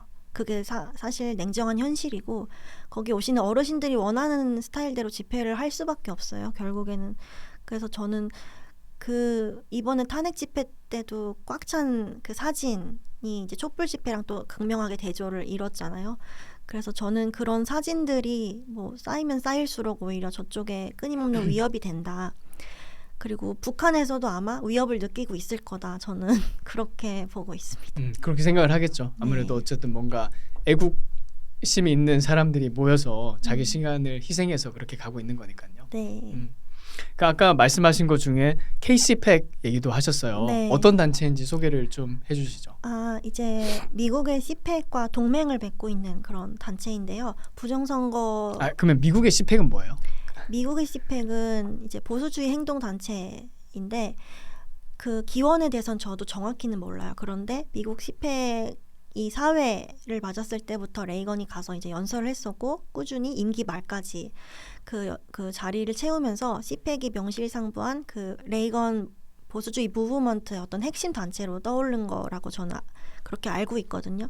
그래서 그 CPAC에서 공유하는 레이건 보수주의 가치라든지 이런 게 제 출판사가 낸 책들이랑 일맥상통을 하고 연장선에 있기 때문에 저는 같이 가고 싶은 거예요. 그래서 그런 가치를 공유하는 KCPAC이라는 단체에 또 그 대표인 박주연 변호사님이 저를 또 추천을 해주셨고, 감사하게도. 그래서 3월에 있을 KCPAC 행사를 제가 아마 준비를 하게 될 것 같고요. 실무 같은 것들. 3월에 있어요? 행사가? 네. 그리고 뭐 중간에 미국도 갔다 올 수도 있을 것 같아요. 예, 그런 뭐 일들을 할 것 같고, 또 트럼프 취임을 맞아서 뭐 신문 광고를 낸다든지 그런 일들도 하는 것 같고, KCPAC에서 책들도 많이 출판을 하거든요. 굉장히 유의미한 책들이 많아서 그런 책들의 출판에도 좀 관여를 하게 될 것 같고, 아직은 출근 전이라 정확히는 모르겠는데 좀 앞으로 많이 좀 기대가 되는 그런. 그러면 KCPAC이 미국의 CPAC이랑 공식적으로 연관이 된 단체인가요? 아니면 그냥 이름이 KCPAC이고 그냥 일단 활동은 따로 분리돼서 하는 단체인가요? 어떻게 되는 거예요, 그게? 제가 정확히는 모르겠어요. 그런데 미국의 CPAC에 후원하시는 분들이 한국 KCPAC도 후원을 하시는 것 같고, 또 여기에 참여하시는 연사분들도 미국의 CPEC에 또 참여를 하시는 걸로 저는 그렇게 알고 있고 그 두 단체의 지금 연결고리 접점이 부정선거거든요. 가장 중요한 최우선 과제가. 그래서 그 부정선거 진상 규명을 위해서 같이 뛰는 단체들인 걸로 알고 있습니다. 그러면 이제 대표님 이 KCPEC에서는 어떤 역할을 맡게 되시는 거죠? 기획을 한다고 하는데요. 행사 기획, 실무적인 것부터 어떤 책 출판까지 이야기를 하시는 걸 보니까 좀 제가 가지고 있는 어떤 뭐 자산들이라든지 역량이 있잖아요. 그런 것들을 좀 기여를 하게 될 것 같아요. 저도 아직은 잘 모르겠어요. 이제 출근해 보셔야 알겠네요. 네. 구체적으로 어떤 게 있을지. 네. 정말 뭐 3월에 행사는 어떤 거를 생각하시는 거죠? 2021년까지 이제 코로나 그 때문에 그동안 행사를 못 했는데 그때까지 하얏트 호텔에서 아마 CPEC KCPEC 연례 행사를 매년 했던 걸로 알고 있거든요. 그래서 그런 행사를 아마 주최를 하고 저를 이제 KCPEC 면접 때 만나 뵀던 이광섭 사무총장님이 계신데 그분이 이제 훌륭한 연사들 10명 정도만 오셔도 이제 훌륭한 행사가 된다 이런 말씀을 하셔서 아마 그런 연사들도 많이 모시게 될 것 같아요. 하긴 결국 행사는 연사 보러 가는 거잖아요. 네. 사람들이 다. 네. 정말 기대가 많이 되네요. 네. 오늘 뭐 중요한 말씀 많이 해주셨는데 그러면 앞으로 뭐 대표님은 뭐 지금도 이제 여러 출판사를 통해서 책도 많이 내시고 또 KCPEC 네. 활동도 하시겠지만 또 하시고 싶은 뭐 그런 계획이라든지 이제 올해 새해잖아요. 네. 이제 2025년이 됐어요. 네. 뭐 계획하시는 거가 있을까요? 일단 올해 출간 예정인 책들은 3권이 있고요. 어떤 거죠? 그 중에 이제 헤리티지 재단의 에드윈 퓰러 회장님이 쓰셨던 책이 있고 헤리티지 재단에서는 이제 열아홉 출판사랑 이제 파트너십을 맺기로 했어요. 그래서 그 판권을 무제한으로 이제 열아홉 출판사에서 출간을 할 수 있도록 허용을 해주셨고 그 퓰러 회장님 책이 있고 또 다른 책들 2권은 이제 에세이가 있는데 이제 올해 안에 출간을 하는 게 목표고 또 5년 안에는 이제 제가 출간했던 북한 인권 책이 있거든요. 장길수라는 탈북 소년이 쓴 책인데 은신처에서 보낸 날들이라는 그 책을 그 해외 도서전에 나가서 번역 수출하는 것 그게 이제 단기 목표입니다. 하긴 요즘에는 또 한국 책들이 해외에서 네. 많이 각광을 받고 있잖아요. 사실 네. 한강 같은 케이스도 뭐 저는 사실 읽어보진 않았어요. 읽어보진 않았는데 뭐 한국 사람이 받은 거 보면 이제 앞으로 그런 기회가 더 많이 열릴 것 같다는 생각은 분명히 들거든요. 네, 저는 사실 거기에 대해서 문제의식을 가지고 있긴 한데 어떤 문제의식이죠?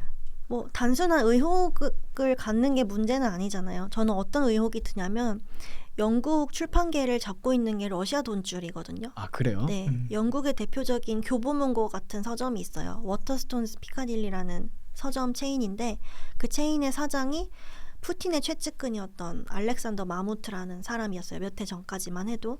그 사람이 한 일이 이제 영국 런던 서점에 마르크스 책 진열하는 것부터 시작해서 이제 러시아 문학을 이제 전 세계로 번역 출판했던 것들인데 영미권 출판 시장이 이제 가장 큰 빅3다 보니까 영국, 미국, 뭐 독일, 이탈리아가 가장 크다 보니까 그런 시장들이 러시아 돈줄에 휘둘리는 거를 사람들이 잘 모르더라고요. 그래서 저도 처음 들었어요. 네. 심지어 이게 가디언지 기사에 나왔던 내용이에요. 심지어 워너 뮤직 설립자였던 사람이 있는데 그 사람이 이스라엘계 러시아 사람이에요. 그 사람이 후원하는 문학상이 있어요. 베일리 기포드 문학상이라고. 문학상들을 또 러시아 부호들이 후원을 하다 보니까 저는 노벨상도 거기서 완전히 자유로운지는 잘 모르겠어요. 후원하는 사람들 입김이 들어갈 수밖에 없을 것 같다. 그런 저는 합리적인 의심을 해보는 거예요. 그리고 하기야 뭐 노벨상 같은 경우에도 일단 소위 말하는 저희 스템이라고 하잖아요. 그런 공학이나 아니면 분명한 과학계를 제외하면 네. 아무래도 시대 흐름이라든지 정치적인 분위기에서 전혀 자유롭지 못하잖아요. 네. 특별히 뭐 쿼터 같은 얘기도 나오고 그다음에 여성이라는 뭐 어떤 아이덴티티가 가지고 있는 것들 네. 또 동양인이라는 아이덴티티 이런 것들에 대해서 그래서 이번에 뭐 이게 뭐 제가 음모론 같은 얘기가 아닌 게 한강이 딱 받고 나서 미국에서 이제 일본에서는 그 무라카미 팬들이 굉장히 슬퍼하더라고요. 아 이제 무라카미는 이제 죽을 때까지 받지 못하는구나. 저는 무라카미 하루키 되게 좋아해요. 그래서 책도 많이 읽었는데 네. 그래서 그 사람 정도면 그래도 노벨상 받아도 되지 않을까 생각은 했었는데 그 일본 팬들이 굉장히 그걸 슬퍼하는 것 같더라고요. 어차피 이제 아시아에서 한번 한강이 받았으면 네. 다음에 무라카미 일본 쪽으로 가려면 몇 사이클을 돌아야지 가게 되는 거잖아요. 맞아요. 네. 그런 게 진짜 있더라고요. 이번에 동양인 여자가 받았으면 다음번에는 그 어떤 그걸 피해서 이제 다른 사람한테 준다든지. 그리고 되게 재밌는 게 그 아까 말씀드렸던 워터스톤즈라는 서점, 영국의 서점 체인이 맨부커 재단이랑 손을 잡고 있거든요. 근데 그 맨부커 재단과 노벨상을 동시에 수상한 작가들이 몇 명 있어요. 3명 정도인가? 그 3명의 작가를 관리하는 에이전시가 있어요. 미국에. 그 에이전시의 손을 거치면 맨부커를 탄 사람이 노벨 문학상을 탈 확률이 높아진다는 정설이 있어요. 그래서 이번에 한강이 그런 케이스가 됐는데 그 테크트리를 잘 이렇게 타고 그런 게 진짜 상을 받게 된 거네요. 네, 있더라고요. 그래서 뭐 함부로 말을 할 수는 없지만은 그런 어떤 정황들이 좀 보인다. 뭔가 의심스러워 보이는 정황들이 있다. 이런 정도로 얘기할 수 있겠네요. 네, 그리고 확실히 페미니즘이라든지 제3세계 문학이라든지 그런 거에 많이 우호적이에요. 영미권 출판계가 지금. 왜냐하면 그동안 영미권 책들 볼 만큼 다 받고 뭐 상 줄 사람 줄 만큼 다 줬고 했기 때문에 뭔가 신선한 거를 계속 발굴을 하다 보니까 정치적인 메시지도 담고 있으면서 페미니즘적인 요소도 있으면서 뭔가 논란이 많이 되기도 하면서 한국에서라든지 뭐 외국에서라든지 번역 출간이 많이 되고 영화화도 되고 이런 작품들을 찾는 거죠. 그리고 사실 뭐 테크니컬한 부분을 얘기하자면 번역가도 참 잘 만난 것 같더라고요. 한강이. 네. 거기에 대해서 뭐 아주 엄밀하게 얘기를 해서 진짜 번역을 제대로 한 거냐 안 한 거냐 이런 논란이 많이 있긴 하지만 보니까 약간 그 의역을 한 케이스도 많이 있는 것 같더라고요. 네. 몇 개 이렇게 대조한 걸 보니까요. 네. 근데 그 두 사람이 나와서 인터뷰한 거를 한번 봤어요. 영어 인터뷰였나? 한강하고 이제 그 번역가, 영국인 번역가죠. 네. 근데 그 번역가도 굉장히 몽롱해 보이더라고요. 생긴 게 그냥 한강이랑 거의 판박이에요. 그냥 영국인 한강이라고 봐도 될 정도로. 예, 진짜 그게 닮아서 그 작품 한 건지 하다가 닮은 건지 모르겠는데 그냥 그 딱 두 사람의 그 원샷으로 원테이크로 이렇게 한 걸 보니까 와, 이 사람은 그냥 한강도 보면 약간 좀 몽롱해 보이잖아요, 사람이. 몽롱해 보이. 뭔가 그 이렇게 뭐 눈도 좀 비스듬하게 뜨고 근데 그 영국인 번역가도 말을 하는 듯 마는 듯 생각에 잠기고 조는 것 같기도 하고 근데 그런 비슷한 성향의 사람인 것 같더라고요. 그러니까 어떤 기질이라고 해야 되나? 말하는 거나 그런 게 참 재밌더라고요. 저는 그 데보라 스미스가 데보라 스미스 맞아요. 그 사람 영국 이름이. 사람이고 영국에서 이제 문학이었나 뭘 전공했잖아요. 그러니까 철저한 영국식 언어로 이제 번역을 한 건데 그런 케이스가 특히 동양 작품을 그렇게 번역한 케이스가 좀 전무했었거든요. 근데 제가 우연한 계기로 맨부커 심사위원단 명단을 좀 위키피디아나 이런 데 다 쳐봤어요. 근데 좀 공통점이 뭐냐면 다 BBC 출신들이라는 거거든요. 그러니까 영국에 대한 엄청난 프라이드가 있는 사람들이 완벽한 영국식 영어로 번역이 된 타국의 제3세계 문학 작품을 접했을 때 이거를 우호적으로 볼 확률이 높다. 저는 그렇게 아무래도 그렇겠죠. 네, 그거는 뭐 절대적이죠. 그거는 진짜 분명하죠. 네. 그건 뭐 의혹이라든지 뭐 어떤 그런 게 아니고 분명한 포인트죠. 말씀하시는 게. 그 헤리티지 관련해서 그 회장님을 직접 만나보지 않았어요? 예전에 한번 대표님 관련해서 기사를 봤던 기억이 나거든요. 네. 한번 기사 났었죠? 네. 인상은 좀 어땠어요? 만나보니까? 그냥 그 KFC 있는 할아버지 있잖아요. 그런 푸근한 미국인 할아버지. 네. 근데 이제 제가 베리 골드워터에 관심이 있다는 것 자체에 놀라셨고 처음에는 그리고 되게 좀 언컨디셔널한 서포트를 좀 약속을 해주셨어요. 왜냐하면 자기가 이제 인생 전체를 걸고 이런 보수주의 운동 무브먼트에 투신을 했고 자기를 운동에 이끌었던 책이 한 권이 보수주의자의 양심이었고 한 권이 러셀 커크의 보수의 정신이었다고 하는데 이 보수주의자의 양심을 읽고 이제 그를 지지하던 세력 뭐 Young Americans for Freedom이라든지 그 뭐 윌리엄 버클리의 내셔널 리뷰 애독자들이라든지 이런 사람들이 주축이 돼서 만든 헤리티지 재단이 사실 레이건 행정부 성공을 좀 이끌었다고 해도 과언이 아니잖아요. 그래서 지금도 헤리티지가 미국 보수 진영에서 큰일을 하고 있잖아요. 그렇죠. 네. 이제 뭐 일각에서는 뭐 극우 정책집이다 이번에 프로젝트 2025 보고, 그리고 헤리티지가 더 이상 뭐 힘을 못 쓴다, 일기 때랑 다르다, 뭐 이런 루머들이 있었는데 그런 거는 아닌 것 같고, 여전히 이제 좀 명실상부한 공화당의 싱크탱크로 이제 역할을 하고 있는 것 같아요. 그래서 운이 좋게도 그 회장님을 만나서 이제 헤리티지 재단이랑 어떤 인연을 맺게 돼서 저도 감사하게 생각하고 있어요. 한국에서는 맨날 보수가 선거 깨질 때마다 한국형 헤리티지가 필요하다, 그 기사 한 100번은 본 것 같아요. 근데 아직까지 안 생기고 있는 거 보면 뭔가 좀 토양이 다른가? 미국은 되는데 한국은 안 되는 이유가 뭘까? 그런 고민도 좀 많이 하게 돼요. 저는 네. 개인적으로. 저는 미국이 베리 골드워터를 가졌었고 한국은 없었다. 저는 그게 차이라고 보는데, 베리 골드워터가 자기가 이제 희생하면서 미국 보수주의 불씨를 되살린 거잖아요. 그래서 그런 담대한 희생이 한국에도 필요하다. 저는 그렇게 보고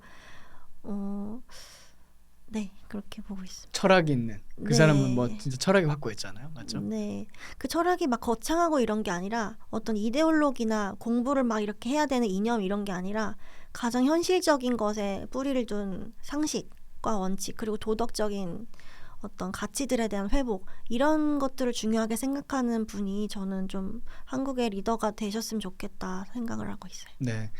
근데 오늘 얘기하다 보니까 좀 대화가 길어지긴 했는데요. 네. 대표님 혹시 네. 그 지금 89년생이시잖아요. 네. 그리고 결혼도 하셨고 또 아들 네. 아까 16개월이라고 하셨나요? 네. 네, 16개월. 뭐 페이스북에 가끔 이렇게 사진도 올리시는 그 사랑스러운 아들. 네. 근데 거기에 대해서 이제 같은 나이 또래나 아니면 좀 젊은 여성분들이 네. 궁금해 할 수도 있을 것 같아요. 어떤 부분이냐면 보통 이제 생각하기에 자기 커리어를 가지다가 결혼을 하게 되면 네. 그게 스탑될 거를 많이 걱정을 하잖아요. 근데 이제 대표님은 그래도 커리어를 가지고 또 일을 하면서 결혼까지 해서 지금 자녀도 이렇게 키우고 계신데, 그런 비슷한 고민을 하고 있는 어떤 뭐 또래 여성들 아니면 약간 그 아래에 있는 뭐 동생들이라고 할 수 있나요? 뭐 그런 여성들한테 네. 어떤 말을 좀 해주고 싶은 게 있을까요?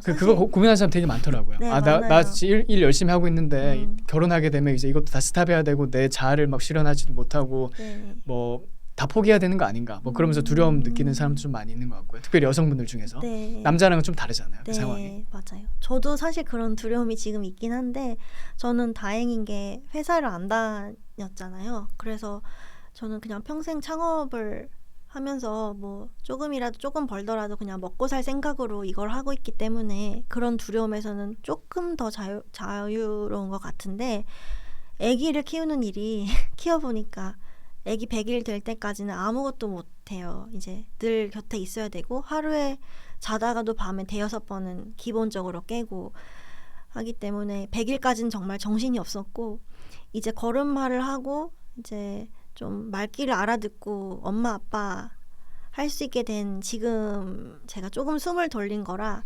그동안 어떻게 보면 거의 활동을 못했었죠. 2-3년 동안 제가. 그래서 집에서 이제 거의 이제 활동을 못했었는데, 아무래도 육아에 전념하시다 보니까요. 네.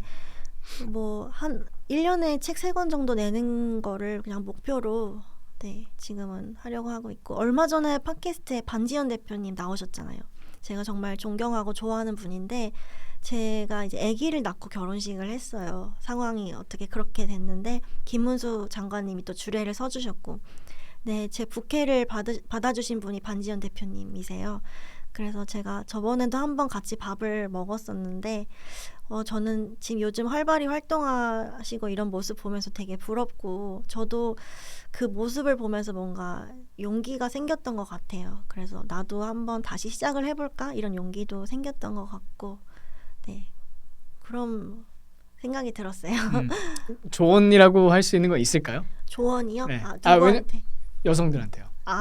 왜냐면 이제 경험자로서 음. 또 그걸 보면서 또 지금은 대표님은 약간 아무것도 아닌 것처럼 그냥 뭐 했어 이렇게 하겠지만, 뭐 그냥 뭐 닥치니까 했어 하겠지만, 또 이 모습을 보면서 굉장히 좀 그 뭐라고 해야 되죠? 존경하는 그런 케이스도 분명히 있을 거라고 저는 생각을 해요. 어떻게 저분은 저걸 했지? 나는 지금 이런 고민하고 있는데 저분은 어떻게 저렇게 결혼도 하고 사업도 하고 또 일도 하면서 또 양육까지 어떻게 했을까?